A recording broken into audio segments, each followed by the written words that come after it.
की आई, तारों की भाषा भारत ने दुनिया को पहले सिखलाई। आप लोगों ने आपसे मिलने का अवसर जो है मुझे दिया आज, तो इसके लिए मुझे पता नहीं, राजेश ने मुझे कहा नहीं था कि मुझे कुछ कहना भी पड़ेगा यहाँ पर। लेकिन मैं आप लोगों से आज से नहीं, बहुत काफी समय से जुड़ा हुआ हूँ। और राजेश ने कहा कि शायद ऐसी बात कही कि मेरी वजह से आप यहाँ बैठे हुए हैं। ऐसा बिल्कुल नहीं है। ऐसा कि मैं आपकी वजह से यहाँ पर खड़ा हूँ।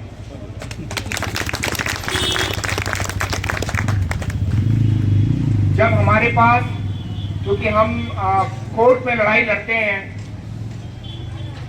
कानून की लड़ाई लड़ते हैं, लेकिन असली लड़ाइयाँ जो है वो सड़कों पे लड़ी जाती हैं, इन गली कूचियों में लड़ी जाती हैं। हमारे पास बहुत से साथी आते हैं तो कहते हैं हमें ऐसा आदेश दिला दीजिए।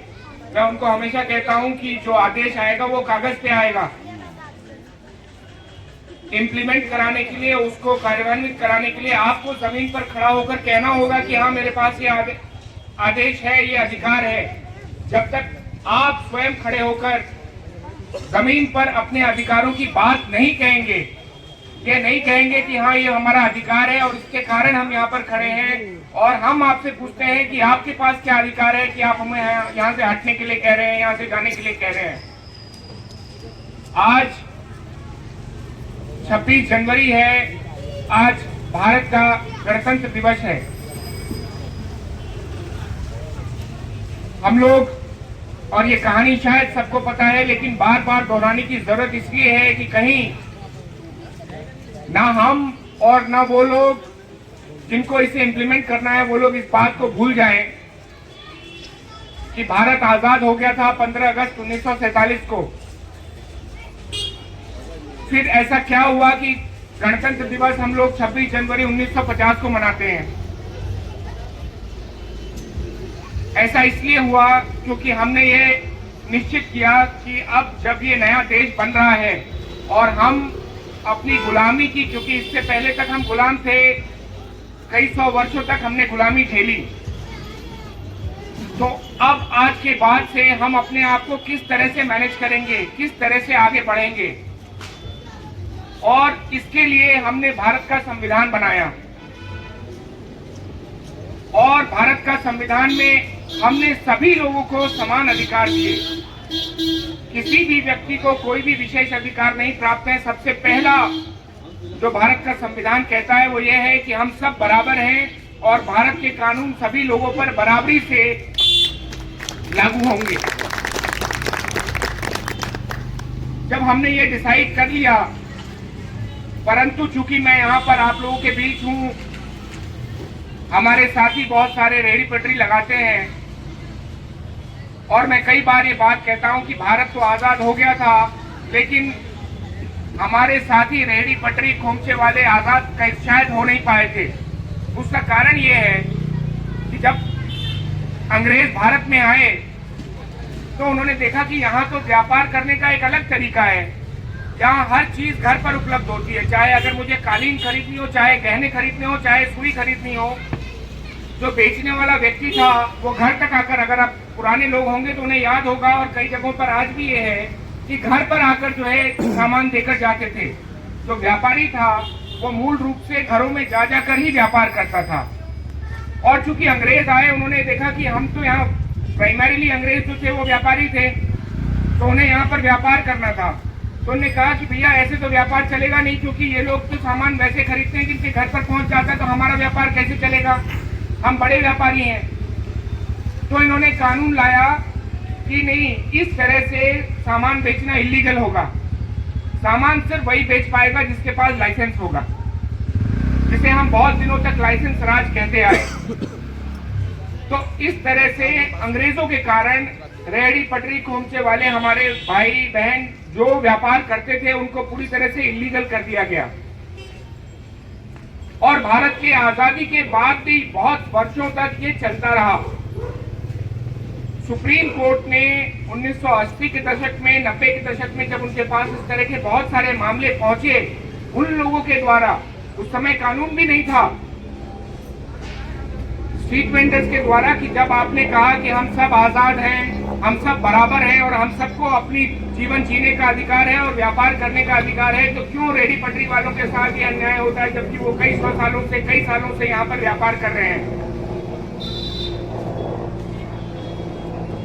तो सुप्रीम कोर्ट ने कहा कि नहीं, ये बात पूरी तरह से गलत है, और उन्होंने जो बात मैंने आपको बताई ये सुप्रीम कोर्ट ने कही, और उसके बाद उन्होंने कहा कि रेहड़ी पटरी वालों के लिए अलग से कानून बनाया जाना चाहिए ताकि रेहड़ी पटरी वाले भी सम्मान के साथ, इज्जत के साथ अपनी रोटी कमा सके।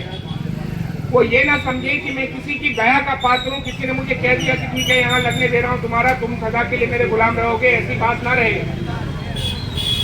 और सुप्रीम कोर्ट ने अंततः बार बार भारत सरकार को और अन्य राज्य सरकारों को कहा कि आप इसके लिए कानून बनाइए, लेकिन जब बहुत बार कहने के बाद भी इसका कानून नहीं बना तो सुप्रीम कोर्ट ने एक आदेश पारित कर दिया 9/9/2013 को कि आज के बाद किसी स्ट्रीट वेंडर को इस पूरे देश में कहीं से हटाया नहीं जा सकेगा जब तक कि आप इसके लिए कानून नहीं बना देते।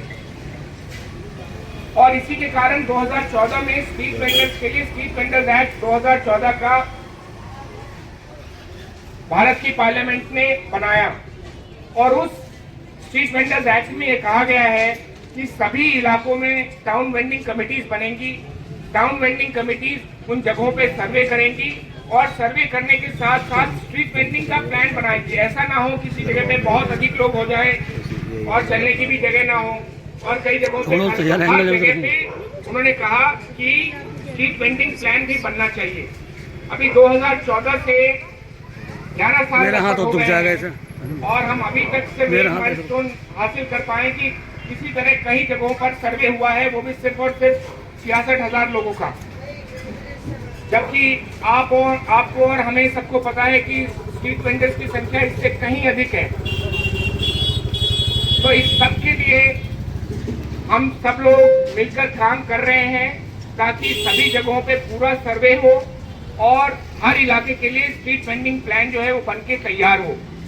और इस सब का पूरा श्रेय जो है भारत के संविधान को, बाबा साहब अम्बेडकर को जाता है, क्योंकि उन्होंने ही हमें ऐसा संविधान दिया जिसके कारण कि ये पॉसिबल हो पा रहा है कि हम सबके लिए, गरीब तबके के लिए भी, छोटे से छोटे और बड़े से बड़े आदमी के लिए भी को संविधान ने बराबरी पर लाकर रख दिया और सबके लिए कानून बनने की पॉसिबिलिटी जो है वो हो गई है।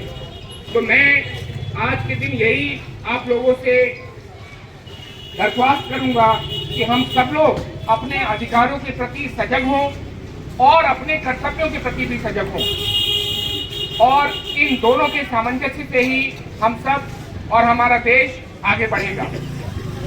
इसके साथ साथ मैं आप सब लोगों को भी बहुत बधाई देना चाहता हूं, क्योंकि आप लोगों ने शुरुआत से ही और बहुत संयमित रूप से कानून का रास्ता अख्तियार करके अपने अधिकारों को प्राप्त किया है और उस पर कानूनी रूप से चल रहे हैं। इस सब के लिए आप सब लोगों को बहुत बहुत बधाई, बहुत बहुत शुभकामनाएं।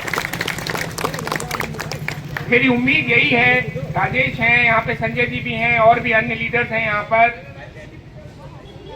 कि स्ट्रीट वेंडर्स के तबके को संगठित होने की बहुत आवश्यकता है और इस समय पर सबसे ज्यादा है। और इसीलिए मैं सभी से अनुरोध करूंगा कि हम सब लोग संगठित होकर अगर अपने अधिकारों के लिए लड़ेंगे तो हमें हमारे अधिकार निश्चय ही मिलेंगे, और हमारी नेगोशिएट करने की पावर जो है अथॉरिटीज से और अन्य लोगों से, जब भी आप सब लोग मिलकर संघ आए थे हाईकोर्ट में, तभी हम एमसीडी से और दिल्ली पुलिस से और अन्य लोगों से जो है नेगोशिएट कर पाए थे कि नहीं, यहाँ पर स्ट्रीट वेंडर्स लगेंगे, इनकी दुकानें यहाँ लगेंगी। शायद सिंगल व्यक्ति के द्वारा ये लड़ाई लड़ना बहुत मुश्किल होएगा, इसीलिए संगठित होकर हमें ये लड़ाई लड़नी होगी। आने वाले समय में क्योंकि हम लोग, हमारे पास जगह है और हम लोग पूर्ण रूप से इंडिपेंडेंट हैं, हमें किसी के पास जाकर, क्योंकि आप सब लोग अपने आप में बड़े बिजनेसमैन हैं जो पूरी तरह से इंडिपेंडेंट हैं, किसी की नौकरी ऐसा सच नहीं कर रहे हैं, और इस क्षेत्र पर भी बड़े बड़े व्यापारी अपना कब्जा जमाना चाहते हैं। आप देख रहे होंगे कि जहां एक तरफ स्ट्रीट वेंडर्स के लिए हर रोज लड़ाई होती या उनको हटाया जाता है, उनको अपमानित किया जाता है, उन्हीं स्थानों पर बड़ी बड़ी कंपनियों की छोटी छोटी दुकानें बनती जा रही हैं और वो वही सामान बेच रहे हैं जो हम पब्लिक को ऑफर कर रहे हैं। तो कहीं ना कहीं आने वाले समय में इसका विस्तार होएगा और हमारे ऊपर जालतियां और बढ़ेंगी। तो इसके लिए हमें संगठित होने की बहुत अधिक आवश्यकता है। परंतु आज का दिन निश्चय ही सेलिब्रेट करने का दिन है और एक बार फिर मैं आप सब लोगों को बहुत बहुत शुभकामना देता हूं इस कार्यक्रम को ऑर्गेनाइज करने के लिए, अपने आप को ऑर्गेनाइज करने के लिए और ये लड़ाई जो है आगे तक लड़ने के लिए। भारत माता की बहुत बहुत धन्यवाद।